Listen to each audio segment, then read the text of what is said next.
कल आपने max weber के जीवन परिचय और कृतियों के विषय में जाना।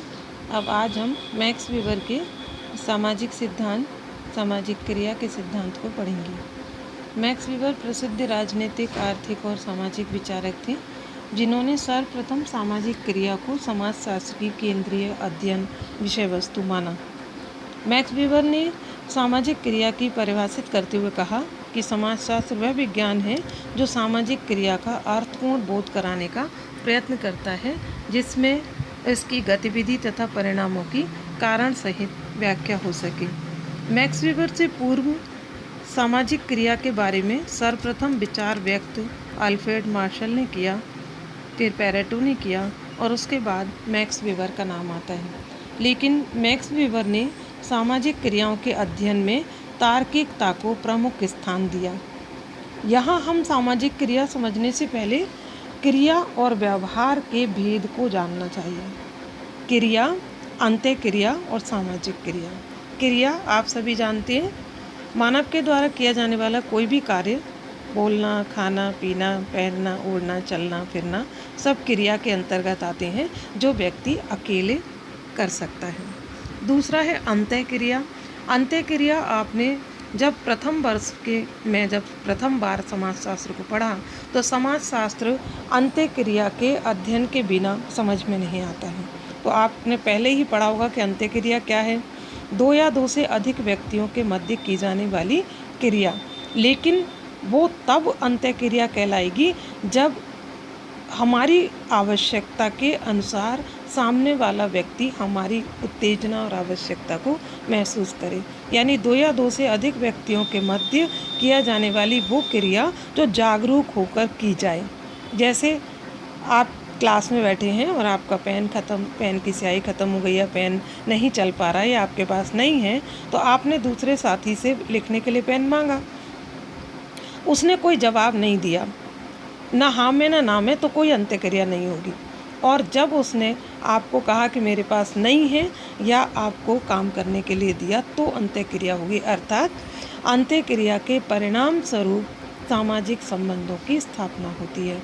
तो दो या दो से पहले तो क्रिया हो गई जो व्यक्ति अकेले कर सकता है, फिर अंत्यक्रिया हुई जो दो या दो से अधिक व्यक्तियों के मध्य होती है, जिनका परिणाम सहयोग, संघर्ष, प्रतिस्पर्धा कुछ भी हो सकता है और जिससे हमारे सामाजिक संबंध बनते हैं। इसके चरण में आगे इन दोनों को मिलाकर मैंने बताया आपको सामाजिक क्रिया। सामाजिक क्रिया क्या है? मैक्स वेबर ने कहा कि मानव एक सामाजिक प्राणी है और सामाजिक प्राणी होने के नाते वो पूरे दिन में बहुत सारी क्रियाओं को करता है, लेकिन उसके द्वारा की जाने वाली हर क्रिया निरर्थक नहीं होती और ना ही हर क्रिया उद्देश्यपूर्ण होती है। तो उन्होंने इनमें भेद कर दिया क्रिया और व्यवहार में कि सामाजिक क्रिया वो होगी जिसका कोई अर्थ है या जिसका कोई उद्देश्य है। अभी जैसे आपने परिभाषा में देखा कि सामाजिक क्रिया का अर्थपूर्ण बोध कराने का प्रयत्न करना, यानी मानव के द्वारा की जाने वाली वो क्रिया जो किसी से प्रभावित होकर की जाए और प्रभावित होकर दूसरा व्यक्ति अपने व्यवहार को बदल ले, वो सामाजिक क्रिया होगी।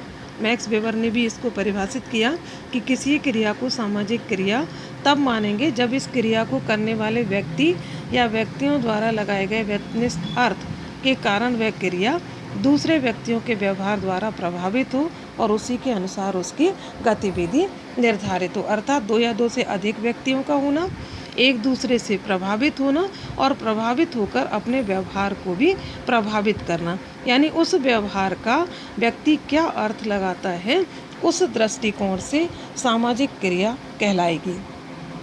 यहाँ आपके पास दो चरण हैं इसके, सामाजिक क्रिया की विशेषताएं और सामाजिक क्रिया के प्रकार।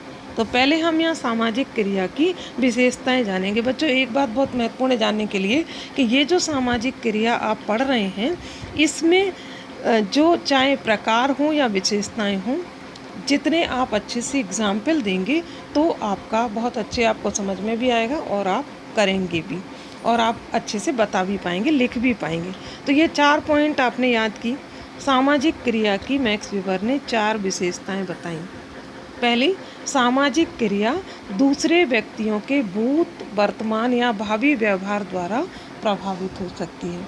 यानी अभी आपने जाना कि दो या दो से अधिक व्यक्तियों के मध्य किया जाने वाला कार्य जो एक दूसरे से प्रभावित होकर किया जाए, तो वो प्रभावित किससे हो, चाहे वो प्रेजेंट से हो, चाहे वो पास्ट से हो या फ्यूचर से हो। फॉर एग्ज़ाम्पल, आपको मैंने कहा ना, इसमें केवल लिखने से काम नहीं चलेगा, आपको इसके एग्ज़ाम्पल भी देने पड़ेंगे। तो आप तीनों के एक एक एग्ज़ाम्पल अपने पास अच्छे से लिख के रखें।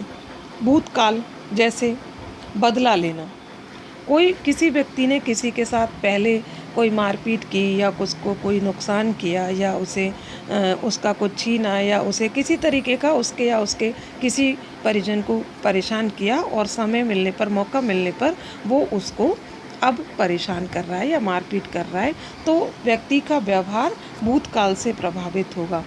अब वर्तमान से प्रभावित होगा, जैसे आप लोग कॉलेज में मार्च पास्ट करते हैं या पीटी करते हैं टीचर के कहने पर, या लिखते हैं, मैं बोल रही हूँ और आप लिख रहे हैं, ये वर्तमान से प्रभावित होकर किया जाने वाला कार्य हुआ। अब फ्यूचर, पढ़ाई तो सभी कर रहे हैं, पढ़ना क्रिया हुई, और सुनकर लिखना, पढ़ना भी सामाजिक क्रिया हो गई वर्तमान वाले। और अब फ्यूचर वाली हो गई, यदि आप अतिरिक्त पढ़ाई करते हैं, आपने देखा है कि कोई व्यक्ति कोचिंग जा रहा है और वो 8 घंटे 4 घंटे ज़्यादा पढ़ाई कर रहा है, तो उसका कार्य हो गया कि कुछ बनने के लिए कोई आरपीएससी की तैयारी करेगा, आरएएस की तैयारी करेगा 3rd ईयर के साथ साथ, और कोचिंग करेगा, तो उसका व्यवहार किससे प्रभावित हो गया, फ्यूचर से।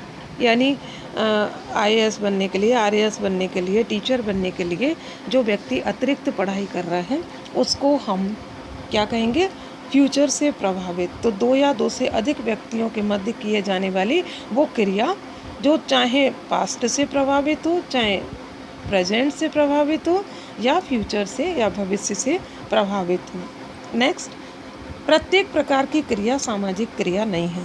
मैक्स वेबर ने कहा कि प्रत्येक प्रकार की क्रिया को हम सामाजिक क्रिया नहीं कहेंगे यदि उसका संबंध जड़ या बेजानदार वस्तुओं से है। यानी आप जड़ या बेजानदार वस्तुओं से प्रभावित हो रहे हैं तो आपको वो सामाजिक क्रिया नहीं कहलाएगी, क्योंकि सामाजिक क्रिया में क्या होना चाहिए, मनुष्य द्वारा प्रभावित होकर किया जाने वाला कार्य, यानी मतलब व्यक्ति के सामने मानव होना चाहिए प्रभावित होने के लिए। जैसे ही लाइट चली जाती है तो बच्चों डर जाते हैं। अपने ही घर में यदि उनसे कहे कि आप स्टोर में से सामान ले आओ, तो वो कहेगा कि अरे अंधेरा है, मुझे डर लग रहा है। बिजली कड़कने पर डर जाओ, या रात में आप सो रहे हो और कोई चीज़ गिर गई और आपको लगा कि आप डर कर चिल्लाना या चीखना या भय से दुबक जाना सामाजिक क्रिया नहीं है। आपने उठकर देखा तो देखा कि बिल्ली ने सामान गिराया कोई है, तो हम इसको सामाजिक क्रिया नहीं कहेंगे। अकेले में बैठकर पूजा करना, पढ़ना, भजन करना, ये भी सामाजिक क्रिया नहीं है। यदि अब क्यों नहीं है, क्योंकि जड़ या बेजानदार वस्तुओं से प्रभावित हैं, जबकि वो सामने दूसरे व्यक्ति से सामने से प्रभावित होनी चाहिए। अब जैसे यदि आपके घर में कोई पूजा हो रही है और पंडित आपको कह रहा है कि अब ये मंत्र के द्वारा कि आप फूल चढ़ाएं या ये करें, तो ये सामाजिक क्रिया होगी, क्योंकि ये व्यवहार उसके व्यवहार से प्रभावित होकर किया जा रहा है, बल्कि वो अकेले नहीं हो रहा। तीसरा, उन्होंने कहा मनुष्य का प्रत्येक प्रकार का संपर्क भी सामाजिक संपर्क नहीं है यदि उसका परिणाम सहयोग या संघर्ष नहीं हो। यानी कहा कि अभी आपने कहा कि संपर्क आमने सामने प्रभावित हो रहा है तो अर्थपूर्ण है और हम उसे सामाजिक क्रिया कहेंगे। मैक्स वेबर ने कहा कि यदि हम दूसरे व्यक्ति के व्यवहार से प्रभावित हो रहे हैं, उससे संपर्क में भी आ रहे हैं, जैसे पूजा अर्चना कर रहे, तो उन्होंने कहा संपर्क भी सामाजिक क्रिया नहीं है यदि उसका परिणाम सहयोग या संघर्ष नहीं हो। अब जैसे आपने देखा है कि अभी आप क्लास से बाहर जाएंगे और दूसरी क्लास अंदर आएगी, तो एक दरवाजा है, आप निकल रहे हैं और जा रहे हैं और आप दूसरे जगह से अपने साथियों से टकरा गए, उनकी किताब गिर गई, वो चुपचाप चला गया। संपर्क तो हुआ लेकिन कोई सामाजिक क्रिया नहीं हुई। सामाजिक क्रिया कब होगी, या तो वो आप पर नाराज़ हो और या आप उससे सॉरी बोलें, मतलब वो जिसने आपको सामान गिराया या तो वो आपसे सॉरी कहे और या आप झगड़ा करें, तो सामाजिक क्रिया होगी। ऐसे ही सड़क पर आपने देखा कि कोई टक्कर मार गया और कोई गिर गया है, यदि आपने उसको उठाया और सड़क पार करवाई और उसने आपका धन्यवाद किया तो सामाजिक क्रिया होगी। और यदि कुछ नहीं कहा तो या तो वो झगड़ा करे या वो सहयोग के लिए धन्यवाद करे तो सामाजिक क्रिया होगी, अन्यथा नहीं होगी। चौथा, सामाजिक क्रिया अनेक व्यक्तियों द्वारा प्रभावित होकर की जाने वाली क्रिया नहीं है। अब ये क्या कहलाएगा? जो एक दूसरे को देखकर प्रभावित होकर कार्य कर रहे हैं, अनुकरण। देखकर की जाने वाली क्रिया को हम क्या कहते हैं? अनुकरण। अनुकरण, मैक्स वेबर ने कहा, अनुकरण भी सामाजिक क्रिया हो सकता है जब वो प्रथा या परंपराओं का किया जाए। यानी जैसे आपने देखा कि एक व्यक्ति भाग रहा है, दूसरा व्यक्ति भी पीछे भाग रहा है, तीसरा उससे पूछ रहा है कि क्यों भाग रहे हो? कि वो सामने वाला भाग रहा है, कुछ हो गया, किसी ने कह दिया आग लग गई, किसी ने कुछ कह दिया और पता चला कि वहाँ कुछ भी नहीं था, सब एक दूसरे को देखकर भाग रहे थे। तो इसको हम सामाजिक क्रिया नहीं कहेंगे, क्योंकि ये क्या है? अंधानुकरण है, भाग रहे हैं एक दूसरे के पीछे। ऐसे ही आपने देखा ट्रेन में जाते हैं, सब लोग एक जना खाना खोलता है, सबको भूख लगाती है और सब खाना अपना टिफ़िन लगा लेते हैं, बारिश को देखकर या कि अंधेसा को क्या सामने वाला छाता लगा रहा है वो लगा लेता है, तो हम इसको क्या कहेंगे? अनुकरण।